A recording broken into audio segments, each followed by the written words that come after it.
வணக்கம். இன்றைக்கி வந்து கந்தசஷ்டி விரதம் 5ஆம் நாளுங்க. காலையில் எழுந்திரிச்சு கோலம் போட்டு 5 விளக்கு ஏற்றிட்டு முருகரை கும்பிட்டுங்க ஓம் சரவண பவனை அவங்களுக்கு பிடிச்ச மந்திரத்தை எழுத ஆரம்பிச்சிட்டேன். நிறைய பேர் என்ன மாதிரியே கடுமையான விரதத்தில் ஆரம்பித்து ஒரு வேளை உணவு இல்லை பால் பழம்னு மாறி இருப்பீங்கன்னு நினைக்கிறேன்.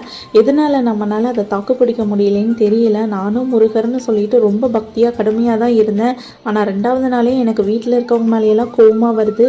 எதனாலேன்னு தெரியல. சாப்பிடாதனாலையா இல்லை நமக்கு வந்து நார்மலாகவே விரதம் இருந்தால் அந்த மாதிரி வந்து நம்ம மாறிடுவோமான்னு தெரியல.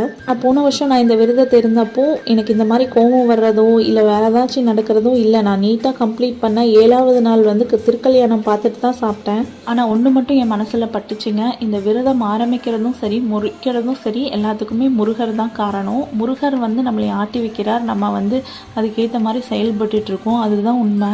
நாளைக்கு 6ஆம் நாள் சூரசம்ஹாரம் ரொம்ப முக்கியமான விசேஷங்க. கண்டிப்பாக அதில் எல்லாருமே கலந்துக்கோங்க. கந்தன் உண்டு கவலை.